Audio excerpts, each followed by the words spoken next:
An extract from the book Journey for Justice,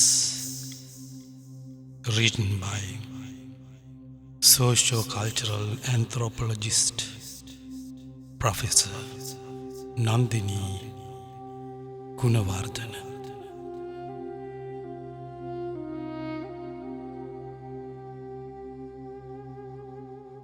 An account of such a poor Christ seminar is recounted by Father Claude Pereira, who led a group of his oblate pre-noises to Subaset Gidara in June 1986.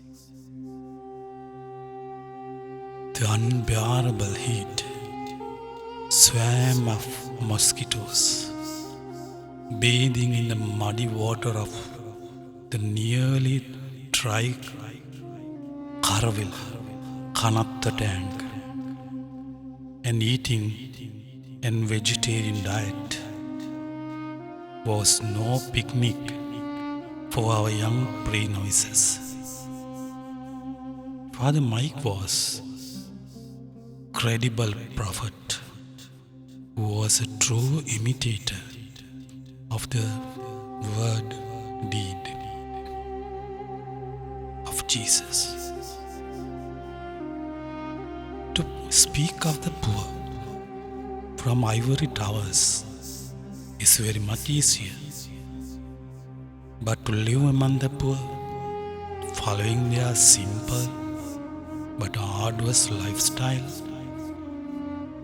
called for unmatched courage on one hand and a certain degree of acceptance by and credibility among the poor on the other hand.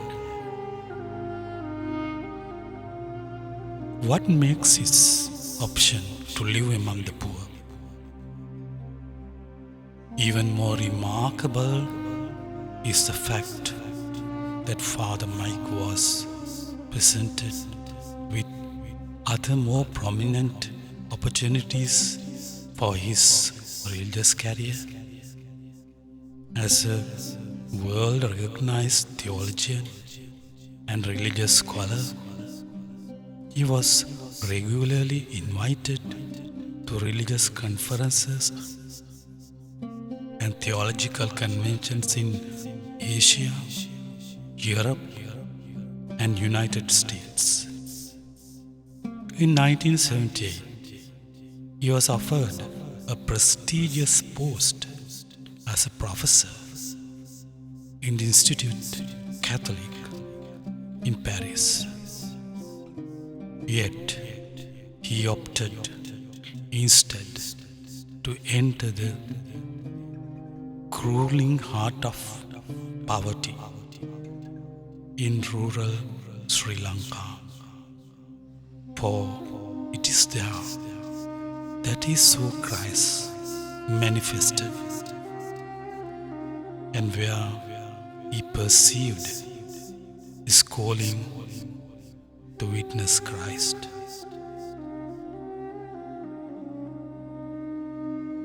වත්මන් මිනිස් සමාජයේ නම් කවුරුත් ඉහළටම යන්නට මිස පහළ රැඳෙන්න නම් කිසිවෙක් සතුටු නොවුනත් ඔබ පමණක් අත ඉහළ සිට මේ තරම් පහළට ඉන්නට තීරණය කළේ කුමක් නිසාදැයි අපට සිතා ගන්නට බැරි තරම්. ඒත් ඔබ පවසන්නේ මට සමිලුන් හමුවේ හැක්කේ අන්න එතනයි කියන එක.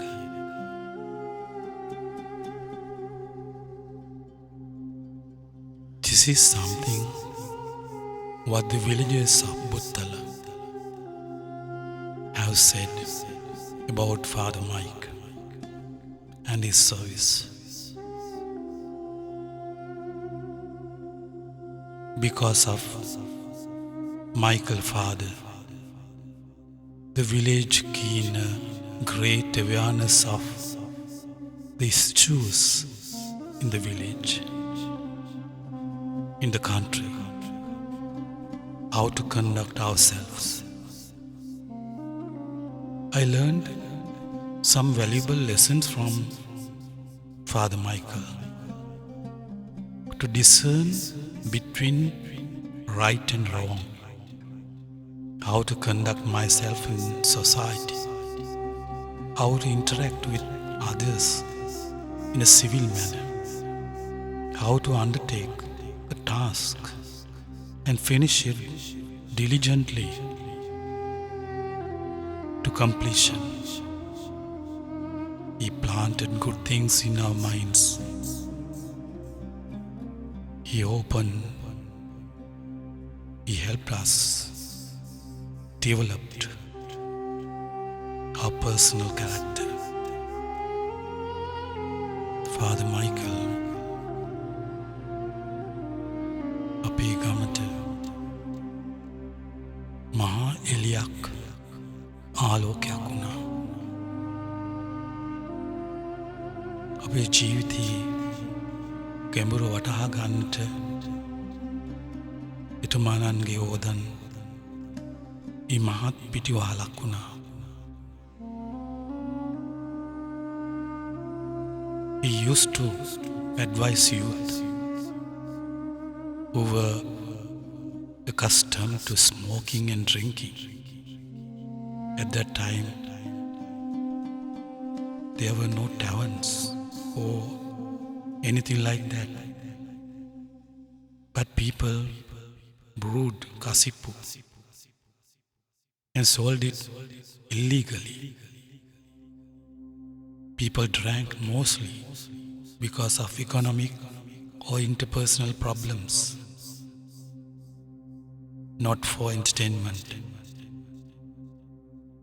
We felt a terrible sadness and heartache when we heard about Father Michael's murder.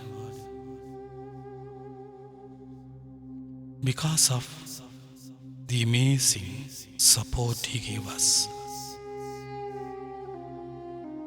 people were heartbroken when we learned that he had been killed.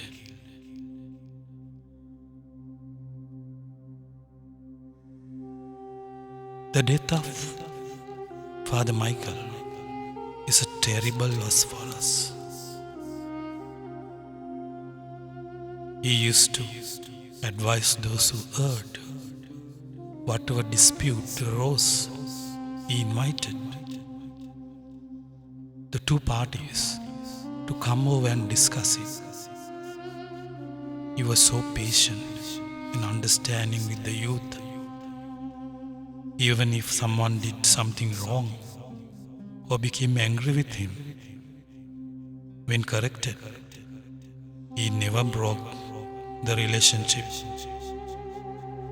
He had a way of calming us down and always used humor to guide us.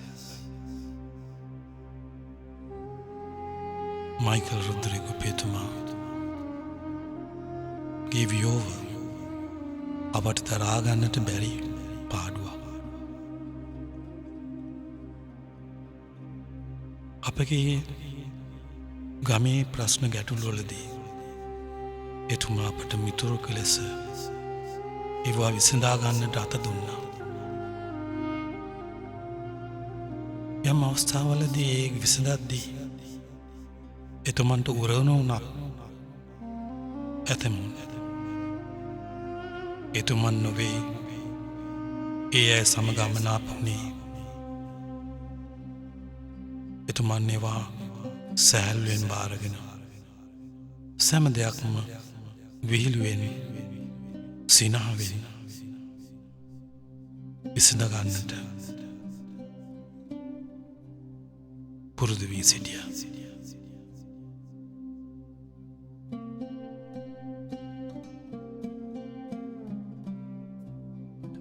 Michael father introduced to us village, herbal garden. At each of our temples, alone with a water pump, and youth were encouraged to work in herbal gardens and the organic farms. We never had a chance to travel beyond the village. He made that happen. He also set up a library and thus brought the world to us. He raised our consciousness that we have not lost, even though we lost him. We will never forget that. He taught us self-reliance. He used to say, if you plant a mango seed, you own the tree. It's better than taking a mango from someone else.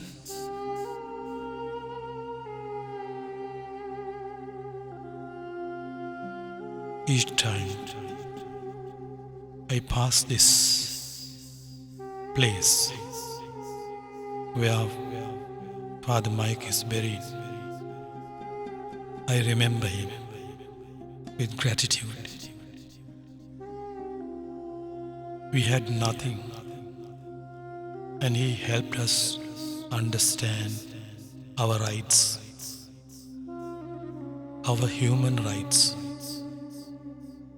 He died on our behalf. He remains forever in our memory.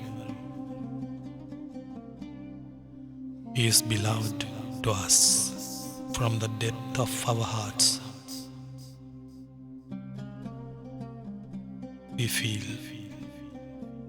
We often feel as if he is alive among us. He always strove to guide us on a good path in life.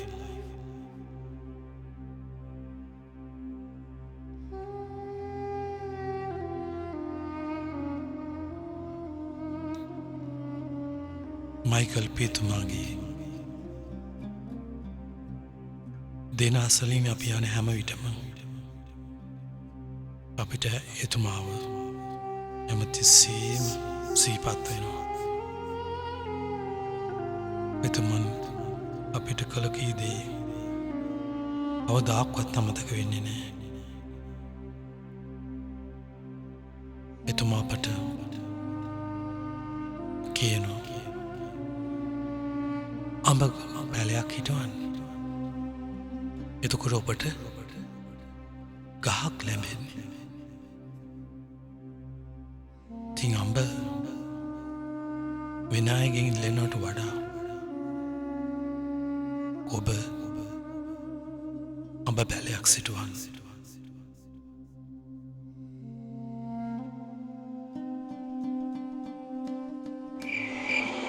My dear friend, deep down in your heart, you are unhappy that there are enormous differences in life.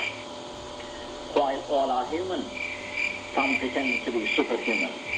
And in the same process, they make others subhuman, dehumanized. And when this thought comes to you in prayer, in reflection, in meditation, do you really dismiss it? See, Jesus came to give us life, that we might have it more abundantly. What have we done with food and life? What have we done with other people's lives? Just think of the July Holocaust.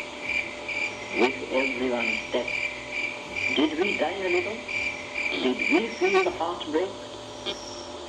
If we don't feel sympathy, then we will not have empathy with the sufferer.